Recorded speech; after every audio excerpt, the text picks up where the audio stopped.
యాక్సిడెంటల్గా ఈరోజు ముఖ్యమంత్రి గారు, డిప్యూటీ చీఫ్ మినిస్టర్, ముఖ్యమంత్రి గారి కొడుకు చంద్రబాబు గారు, పవన్ కళ్యాణ్ గారు, లోకేష్ గారు అందరూ విశాఖపట్నంలోనే ఉన్నారు. ఆఫ్ కోర్స్ వాళ్ళ కార్యక్రమాల కోసం అందరూ విశాఖపట్నంలో ఉన్నారు. కానీ ఏది ఏమైనా అందరూ విశాఖపట్నం చేరారు. చాలా సంతోషం. ఈరోజు విశాఖపట్నం స్టీల్ కు సంబంధించి ఆ కార్మికుల్లో అయితేనేమి, రాష్ట్ర ప్రజల్లో అయితేనేమి, ప్రతిపక్షాలలో అయితేనేమి విశాఖ స్టీలు భవిష్యత్తు గురించి చాలా భయాలున్నాయి. ఇటీవల కాలంలోనే 44 పనుల కోసం EOI expression of interest invite చేస్తూ ఒక ప్రకటన విడుదలయ్యింది. అంటే ఇది వరకు కార్మికులు చేస్తున్న పనులను ఇప్పుడు విశాఖపట్నం స్టీలు కాంట్రాక్ట్ బేసిస్ మీద ఇయ్యబోతుంది. అంటే 34,000 ఒకప్పుడు రాజశేఖర రెడ్డి గారు ముఖ్యమంత్రిగా ఉన్నప్పుడు 35,000 మంది కార్మికులతో విశాఖపట్నం స్టీలు ఫుల్ కెపాసిటీలో అంటే 3 మిలియన్ టన్నుల ఉన్న ప్లాంట్ ని కెపాసిటీని రాజశేఖర రెడ్డి గారు 7 మిలియన్ టన్నుల వరకు తీసుకువెళ్లారు. ఆ టైంలో ఫుల్ ఎంప్లాయ్మెంట్ లో నడిచిన ప్లాంటు 35,000 మందితో నడిచిన ప్లాంటు ఈ రోజు కేవలం 20,000 మందితో మాత్రమే లేక అంతకంటే తక్కువే మందితోనే నడుస్తుంది. ఇప్పుడు దీనివల్ల ఆ 20,000 మందికి కూడా ఉద్యోగాలు పర్మనెంట్ అనో లేకపోతే ఒక భరోసానో లేకుండా పోతుంది.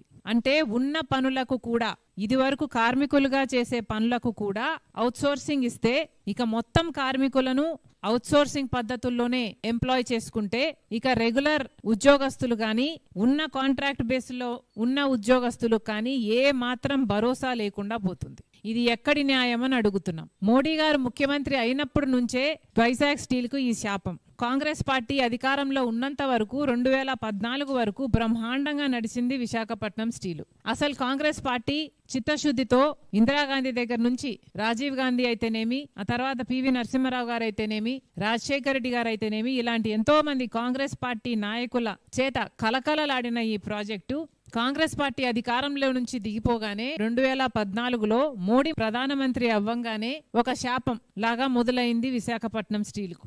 ఎందుకని అడుగుతున్నాం. విశాఖపట్నం స్టీలు ప్రైవేటైజ్ చేయాలి అన్న ఆలోచన మోడీ గారు చేయడం దుర్మార్గం కాదా? విశాఖపట్నం స్టీలు లాభాలలో నడుస్తే దాన్ని ప్రైవేటైజ్ చేయడం కాబట్టి విశాఖపట్నం స్టీల్ ను క్రమేణా సైలెంట్ కిల్లింగ్ చేస్తూ మోడీ గారు ఈ రోజు వరకు కూడా విశాఖపట్నం స్టీల్ కు సంబంధించి ఒక్క రకంగా ఆదుకోకపోగా ప్రతి విషయంలోనూ విశాఖపట్నం స్టీల్ కు అన్యాయమే చేశారు. అసలు రాజశేఖర రెడ్డి గారు ఉన్నప్పుడు ఒకప్పుడు విశాఖపట్నం స్టీల్ కు లోటు కలిగితే 2,000 కోట్లు రాజశేఖర రెడ్డి గారు దానికి సహాయం చేయడమే కాకుండా కాంగ్రెస్ పార్టీ దానికి సహాయం చేయడమే కాకుండా 4,000 మందికి ఉద్యోగాలను కూడా కల్పించారు.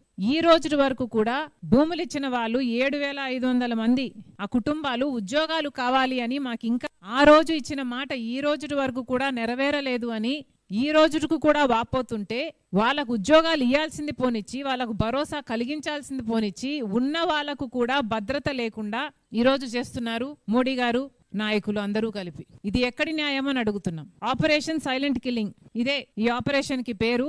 ఆ రీతిలోనే మోడీ గారు ప్రధానమంత్రి అయినప్పటి నుంచి విశాఖపట్నం స్టీల్ భూముల మీద కన్ను పడింది కాబట్టి దీన్ని ప్రైవేటైజ్ ఎలాగైనా చేయాలి కాబట్టి అసలు ఈ ప్రాజెక్టే మంచిది కాదు అని తేల్చేస్తే దీన్ని ప్రైవేటైజ్ చేయడం చాలా సులువవుతుంది అనుకొని రాజశేఖర రెడ్డి గారు ఉన్నప్పుడు క్యాప్టివ్ మైన్స్ దీనికి కలిగించాలి అని ట్రైపార్టీ అగ్రిమెంట్ చేసుకోపోతే ఆయన చనిపోయాక అది అటకెక్కింది. అప్పటి నుంచి ఏ నాయకుడు కూడా దీనికి క్యాప్టివ్ మైన్ ఉండాలని కానీ ఆలోచన చేసింది లేదు. మోడీ గారు ప్రధానమంత్రి అయ్యారు. దీనికి క్యాప్టివ్ మైన్ ఇయ్యాల్సింది పోనిచ్చి లేదా సెయిల్లో విలీనం చేయాల్సింది పోనిచ్చి క్రమేణా ప్రతి విషయంలోనూ రా మెటీరియల్ దగ్గర నుంచి తీసుకుంటే ప్రతి విషయంలోనూ దీన్ని హ్యాండిక్యాప్ చేసే ప్రయత్నం చేశారు.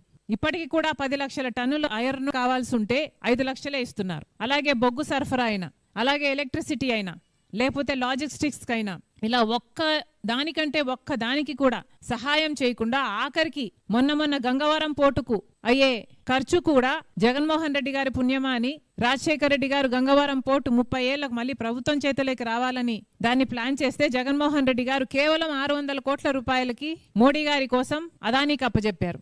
దాంట్లో కూడా మళ్ళీ విశాఖపట్నం స్టీల్కే నష్టం జరిగింది. ఇలా ఒకటి రకంగా కాదు అనేక రకాలుగా విశాఖపట్నం స్టీల్ ను కూనీ చేయాలని నిర్ణయించుకొని ఒక కుక్కను చంపాలంటే అది పిచ్చి కుక్క అని నిరూపిస్తే చాలు జనాలే రాళ్ళేసి చంపుతారు అన్న పద్ధతిలో ఈ ప్రాజెక్టే మంచిది కాదు అన్న రీతిలో దీన్ని తయారు చేసి నష్టాల పాలు చేసి అప్పుల పాలు చేసి ఈ రోజు ఈ స్థితికి తీసుకొచ్చారు. ఇప్పుడేమో ఉన్న ఉద్యోగస్తులు కూడా ఉన్న భరోసా కూడా లేకుండా ఇప్పటికే అక్కడ ఉన్న ఉద్యోగస్తులకి డ్యూటీకి వెళ్తే గేట్ దగ్గర ఆ రోజు వాళ్ళ పేరు ఉంటుందో ఉండదో ఉద్యోగం ఊడిపోయిందో తెలియక బిక్కు అనుకుంటూ ప్రతిరోజు ఉద్యోగానికి వెళ్తున్నామమ్మా అని చెప్తున్నారు. ఇప్పుడు ఉన్న వాళ్ళకు కూడా భరోసా లేకుండా ఇప్పుడు కొత్తగా మళ్ళీ అక్కడ యూనియన్ సంఘాలు చెప్తున్న దాని ప్రకారం అయితే 44 పనులకు కొత్తగా ఎక్స్ప్రెషన్ ఆఫ్ ఇంట్రెస్ట్ ఇన్వైట్ చేశారు. ఇది అన్యాయం కాదా అని అడుగుతున్నాం. ఇదే పద్ధతిలో హిందుస్థాన్ జింక్ విశాఖపట్నం స్టీల్ పక్కన హిందుస్థాన్ జింక్ ఉండేది. దాంట్లో 8,000 మంది పనిచేసేవాళ్ళు. మోడీ పుణ్యమా అని దాన్ని ప్రైవేటీకరణ చేశారు. వేదాంత గ్రూప్కి ఇచ్చేస్తే వాళ్ళేమో మొత్తం ఉద్యోగస్తుల్ని తీసేసి నిలువ నీరు లేకుండా చేసి ఆ హిందుస్థాన్ జింక్ సంబంధించిన ల్యాండ్ను మొత్తం రియల్ ఎస్టేట్ గా మార్చేసి వ్యాపారం చేసుకుంటున్నారు. అదే చేయాలని చూస్తున్నారు విశాఖపట్నం స్టీలుకు కూడా. 2 డీళ్లకు పెద్ద తేడా లేదు. విశాఖపట్నం స్టీలు కూడా 20,000 ఎకరాలు భూములున్నాయి. ఈ రోజుటి వాల్యూ అయినా దాని 4 లక్షల కోట్ల పైనే దాని విలువ ఉంటుంది. కేవలం ఆ భూముల మీద వీళ్ళ కన్ను పడింది కాబట్టి ఇదంతా చేస్తున్నారు. ఇది అన్యాయం కాదా? అసలు విశాఖపట్నం స్టీలు ఆంధ్ర రాష్ట్రానికే తలమానికం. అలాంటప్పుడు దీన్ని కాపాడుకోవాలని ఒక్కరైనా ఎందుకు ప్రయత్నించడం లేదు అని అడుగుతున్నాం. ముఖ్యమంత్రి గారు, పవన్ కళ్యాణ్ గారు, చంద్రబాబు గారు, పవన్ కళ్యాణ్ గారు, లోకేష్ గారు అందరూ విశాఖపట్నంలోనే ఉన్నారు. మరి ఇప్పటికైనా ఈ రోజుటికైనా అక్కడ ఉన్నారు కాబట్టి కనీసం ఒక్కరైనా విశాఖపట్నం స్టీల్కు వెళ్తారేమో చూద్దాం. వాళ్ళకేమైనా భరోసా కలిగిస్తారేమో చూద్దాం. చంద్రబాబు గారు ఎన్నెన్ని మాటలు చెప్పారు. తెలుగు ఆత్మగౌరవం అన్నారు. విశాఖపట్నం స్టీలు మాకు సెంటిమెంటు అన్నారు. ఎందాకైనా పోరాడతామన్నారు. ఒకప్పుడు వాజ్పేయి గారు విశాఖపట్నం స్టీలు ప్రైవేటైజ్ చేయబోతే నేనే ఆపాను అన్నాడు చంద్రబాబు గారు. మంచిది సార్, మరి ఇప్పుడు కూడా అదే ప్రమాదం ఉంది. మరి ఇప్పుడు ఎందుకు ఏమీ చేయటం లేదు? ఎందాకైనా పోరాడతామన్నారు. అవసరమైతే ప్రాణాలు పణంగా పెడతామన్నారు. రాజీనామాలు చేస్తామన్నారు. మరి ఇప్పుడు ఎందుకు ఏమీ చేయటం లేదు? Department of investment public asset management వాళ్ళు చాలా స్పష్టంగా 2021లో చెప్పిన మాట విశాఖపట్నం స్టీల్ ప్రైవేటైజ్ చేయబోతున్నాము అని. 2021లో ఆ మాట చెప్తే ఇటీవల మొన్న జరిగిన పార్లమెంటులో అంటే ఏప్రిల్లో దానికి సంబంధించిన మంత్రి చెప్పిన మాట ఆ నిర్ణయం నిలబడుతుంది. దట్ డెసిషన్ స్టాండ్స్ అన్న clarification floor of the house పార్లమెంటులోనే చెప్పారు. మరి ఇప్పుడు చంద్రబాబు గారు దానికి ఏం సమాధానం చెప్తారు? విశాఖపట్నంలోనే ఉన్నారు చంద్రబాబు గారు కాబట్టి సమాధానం చెప్పాలని కాంగ్రెస్ పార్టీ డిమాండ్ చేస్తుంది. పవన్ కళ్యాణ్ గారు కూడా సమాధానం చెప్పాల్సిన అవసరం ఉంది. సేల్లో విలీనం చేయాలి, అవసరమైతే ఢిల్లీ దాకైనా వెళ్తాం అన్నారు పవన్ కళ్యాణ్ గారు. ఇంకేమన్నారు? అసెంబ్లీలో తీర్మానం చేస్తామన్నారు. పెద్ద పెద్ద మాటలు చెప్పారు. మరి అవన్నీ పబ్లిక్ కోసం చెప్పిన డైలాగులు మాత్రమేనా? మీకు ఏ మాత్రం చిత్తశుద్ధి ఉన్నా ఈరోజు ప్రజలకు భరోసా కల్పించాల్సిన అవసరం ఉంది. విశాఖపట్నం స్టీల్లో పనిచేస్తున్న వాళ్ళకి భరోసా కల్పించాల్సిన అవసరం ఉంది. మళ్ళీ డిమాండ్ చేస్తున్నాం, ఇవి ఏవైతే ఎక్స్ప్రెషన్ ఆఫ్ ఇంట్రెస్ట్ రిలీజ్ చేశారో దీన్ని వెనక్కి తీసుకోవాల్సిన అవసరం ఉంది. విశాఖపట్నం స్టీల్ మీద చంద్రబాబు గారు, పవన్ కళ్యాణ్ గారు, లోకేష్ గారు ముగ్గురు విశాఖపట్నంలోనే ఉన్నారు. దీని మీద క్లారిఫికేషన్ ఇవ్వండి. ఒక్కరైనా కనీసం విశాఖపట్నం స్టీల్ ను విజిట్ చేయండి.